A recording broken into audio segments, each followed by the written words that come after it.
تو کوئی سنوائی کی جگہ ہوگی. تو اب بات یہ کہ عوام میں ایک عدم اعتماد جو پیدا ہوتا جا رہا ہے اس کو بحال کرنا ہے عدلیہ نے, اس کو بحال رکھنا ہے پارلیمنٹ میں, اس میں ہر پارٹی اپنا رول جو ہے وہ پلے کرے. عدلیہ کے حوالے سے بھی آپ سمجھتے ہیں کہ تحفظات جائز ہیں؟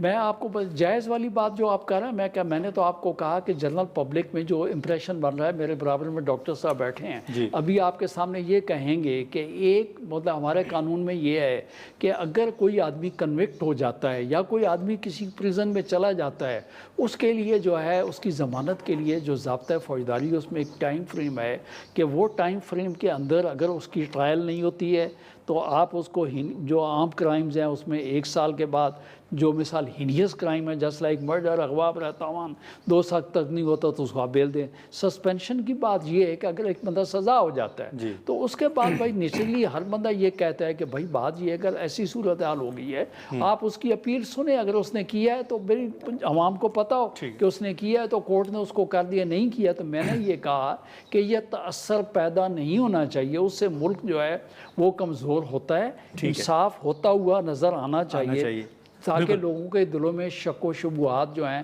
وہ ختم ہو سکیں. ہمایوں صاحب, مختلف ایشوز ہیں 28ویں آئینی ترمیم کے حوالے سے بھی, آپ تو ایوان بالا کے رکن ہیں, آپ کو بھی علم ہوگا کہ بات چیت ابھی سے آغاز جو ہے وہ شروع ہو گیا ہے, اس کا آغاز ہو گیا ہے, لیکن یہ جو سب سے پہلے اس وقت بجٹ کے حوالے سے گفتگو ہو رہی ہے, آپ کو لگتا ہے جیسے شاہد صاحب نے فرمایا, آپ کو لگتا ہے کہ کوئی ریلیف ممکن ہوگا؟ اور دوسرا, کیا پی ٹی آئی بجٹ اجلاس کا حصہ ہوگی یا بائیکاٹ کریں گے؟ بسم اللہ الرحمن الرحیم. یا کا نعبد و یا کا نستعین. دیکھیں اس طرح ہوتا ہے کہ آپ کا وہ کہتے ہیں نا عمل کا دار و مدار نیتوں پر ہے. اگر آپ کی نیت ہے ریلیف دینے کی تو آپ کا عمل بتائے گا کہ میں ریلیف دے رہا ہوں. ٹھیک ہے, اب میں مثال دے دیتا ہوں.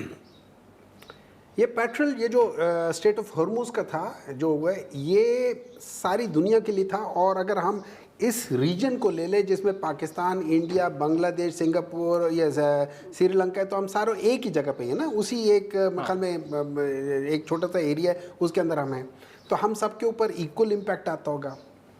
تو جب ہم دیکھتے ہیں کہ مختلف حکومتوں نے اس کو کیسے ہینڈل کیا, جن لوگوں نے اپنے عوام کو ریلیف دینا تھا ان میں سے انڈیا تھا. انہوں نے پیٹرول کی پرائس نہیں انکریز کی, اور اگر انکریز کی تو 3-4% سے زیادہ نہیں کی. ٹھیک ہے. انہوں نے کیا کیا, جو آپ کے ریفائنریز ہیں, انڈیا کی جو بڑی ریفائنری تھے, انہوں نے اس کے اوپر بوجھ شفٹ کر دیا. انہوں نے کہا یہ بوجھ آپ اٹھاؤ گے, آپ ہمیشہ پروفٹ اٹھاتے ہو, آج یہ بوجھ اٹھاؤ گے. ٹھیک ہے. جو بنگلہ دیش کی جو گورنمنٹ تھی انہوں نے کہا کہ یار یہ بوجھ ہم خود اٹھائیں گے, انہوں نے شفٹ نہیں کیا. ہم لوگوں نے نہ صرف یہ بوجھ کر دیا, اس کے اوپر 2 پتھر اور ڈال دیے.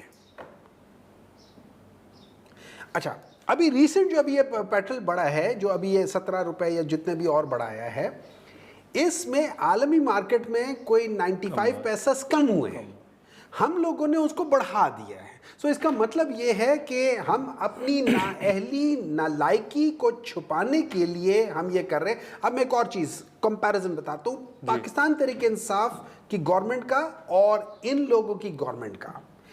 دیکھیں اس طرح یہ ہے کہ جب پاکستان تحریک انصاف 2021-22 کی بات تھی, یہ وہ بات تھی جس وقت یوکرین کی وار شروع ہو گئی تھی اور یہ سارے پھڈے شروع ہو گئے تھے. پیٹرول بھی مہنگا ہو گیا تھا, $120 کا ہو گیا تھا, پر بیرل ہو گیا تھا. اس وقت ہم لوگوں نے کیا کیا, ہم نے لیوی کی مد میں جو ہم پیسہ نکالتے تھے, جو ہمارا ٹوٹل ریونیو تھا اس کا 2% سا 128 بلین روپے ہم نکالتے تھے عوام سے. 2% آف دا ٹوٹل ریونیو.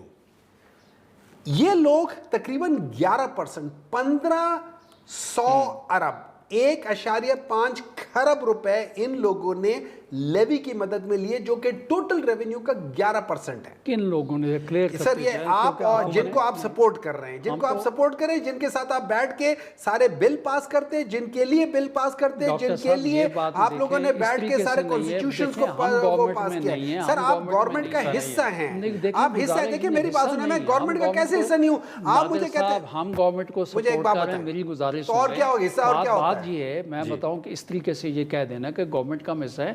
ہم نے تو جب الیکشن کے بعد ہم نے ان کو کہا کہ بھائی آپ کی اکثریت ہے, آپ آئیں, لیکن یہ ایک دوسرے کا حصہ ہے کہ نہیں ہے. چونکہ 10 اپریل کو 2022 میں یہ ملک کی معیشت چونکہ سنبھال نہیں سکے تھے، ملک کی معیشت چونکہ ملک کی معیشت سنبھال نہیں سکے تھے، یہ بھاگ چکے تھے، یہ بھاگ چکے تھے. نہیں ڈاکٹر صاحب جو ہے، ڈاکٹر صاحب اگر ایسی بات کریں گے میں جواب دوں گا. بالکل آپ جواب دیں. بالکل سر آپ بالکل جواب دیجیے. دیکھیں سر، اس پیالی کے اندر زہر بڑھا ہوا ہے، اس پیالی کو سپورٹ کرے یہ پرچ، ٹھیک ہے، یہ پرچ جو ہے نا یہ لوگ ہیں، زہر بھرا ہوا جو پیالی ہے نا یہ ہماری گورنمنٹ ہے، یہ ان کو سپورٹ کر رہے ہیں. بیسک چیز میں بتا رہا ہوں آپ کو. اب اگر یہ کہہ دیں اگر میں پرچ ہٹا دوں یہ پیالی نیچے گر کے ٹوٹ جائے گی، یہ ایک منٹ بھی نہیں کھڑی رہے گی. نادر صاحب میں اب یہ کہنا چاہوں، ڈاکٹر صاحب بات یہ ہے 3 سال 7 مہینہ 22 دن ان کی گورنمنٹ رہی. میں نے کہا جب معیشت ان سے قابو نہیں ہو سکی، آئی ایم ایف کو انہوں نے خود کہنا شروع کر دیا کہ پاکستان ڈیفالٹ کی طرف چل پڑے، ملک کی تباہی کرنے کی طرف یہ چل پڑے. اور اس کے بعد جو پولیٹیکل پارٹیز ہیں، خاص کر تمام جتنی پولیٹیکل پارٹی ہیں، انہوں نے یہ سمجھا کہ بجائے کو اور طریقہ ہو ملک ڈیفالٹ پہ چلا جائے، تو یقینی طور پہ جو جینون پولیٹیکل لوگ تھے آپس میں بیٹھ کر انہوں نے آئینی راستہ اختیار کر کے آئی ایم ایف کو خط لکھنے والے جو لوگ تھے ان کو آئینی طریقے سے ان کے خلاف نو کنفیڈنس کیا، ان کو ہٹایا. تو پی ٹی آئی یہ سمجھتی تھی کہ معیشت ہم سے نہیں سنبھلی. 3 سال 7 مہینے 22 دن میں ان سے کنٹرول چیزیں نہیں ہو سکی، تو کبھی لیٹر لہرا دیتے تھے، کبھی کچھ کرتے تھے، یہ چلے گا. اس کے بعد ایک بات مکمل ہونے دیجیے گا. اس کے بعد اس طرح صورتحال یہ ہوگی جب الیکشن ہو گئے، الیکشن ہونے کے بعد پاکستان پیپل پارٹی ایک جمہوری پارٹی ہے. ہم نے کہا آپ کی اکثریت ہے، ہم آپ کے ساتھ حکومت میں نہیں بیٹھیں گے. اور یہی وجہ ہم نے جو ہے پی ایم ایل این کے ساتھ ہم حکومت میں نہیں بیٹھے. آج ڈاکٹر صاحب کیسے کہہ سکتے کہ ان کی حکومت ہے؟ تو بھائی بات یہ آپ یہ سمجھتے تھے، آپ نے وہ اہلیت نہیں، آپ نے وہ صلاحیت نہیں، چونکہ یہ دیکھ چکے تھے، اس وجہ سے اس سے یہ بھاگ گئے. لیکن شاہزاد صاحب جیسے آپ نے پی ٹی آئی کا ذکر کیا کہ وہ چیزیں نہیں سنبھال سکے تھے، تو موجودہ حکومت میں ذکر کروں. دیکھیں ایسا ہے، انہوں نے ساری باتیں کی، انہوں نے آپ کو کوئی فگرز کوئی فیکٹس کوئی چیز نہیں دی ہے. انہوں یہ پولیٹیکل سٹیٹمنٹس ہوتی ہیں، پولیٹیکل سٹیٹمنٹ میں کہہ سکتا ہوں کہ یار یہ لوگ تو یہ فلانا ہے. اب میں فیکٹس اینڈ فگرز کے ساتھ بات کروں گا.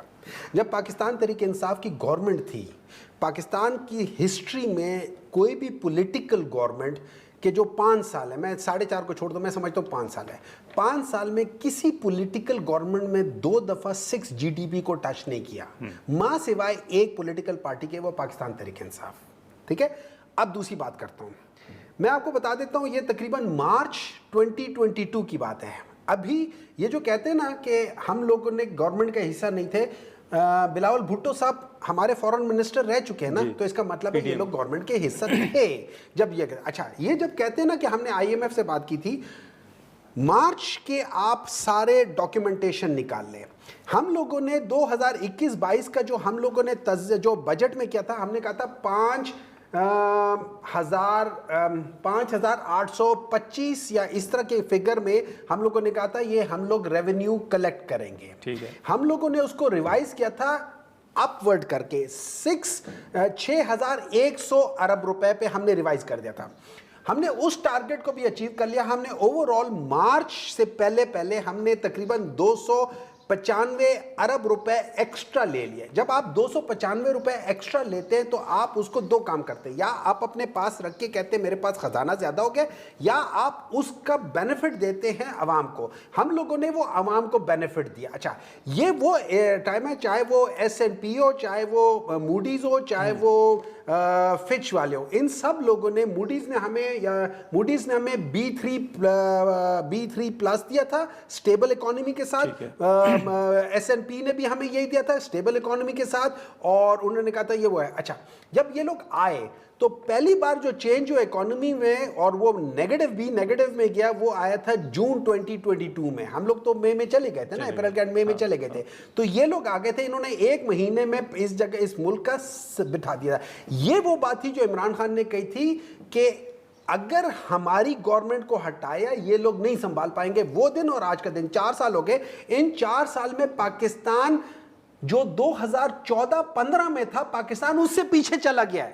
جو آؤٹ پٹ، مطلب فرض کریں آج کے دن میں آج سے 14 سال پہلے آپ کے ڈان نیوز کی کیا حالت تھی، میں اس سے بھی آپ کو پیچھے لے جاؤں, یہ ترقی ہے. لوگ 10 سال میں آگے جاتے, یہ 10 سال میں 10 سال پہلے چلے گئے. Welcome to the old Pakistan. یہ ایگزیکٹلی اولڈ پاکستان. یہ شکر کرے انہوں نے بھی منجداڑوں والا پاکستان نہیں بنا دیا, ورنہ ان سے کوئی بعید نہیں ہے. ان کو یہ 2 پارٹیاں ہیں, ان 2 پارٹیوں کی ہسٹری 1985 آنورڈز دیکھ لیں. 1985 جب پاکستان انڈیا سے, چائنا سے, سنگاپور سے, بنگلہ دیش سے 75% آگے تھا. 2018 میں ہمارے آنے سے پہلے پاکستان بنگلہ دیش سے بھی 40% پیچھے چلا گیا, پاکستان انڈیا سے بہت پیچھے چلا گیا. یہاں پر ایک مختصر سا بریک لیتے ہیں اور بریک کے بعد گفتگو کو آگے بڑھاتے ہیں.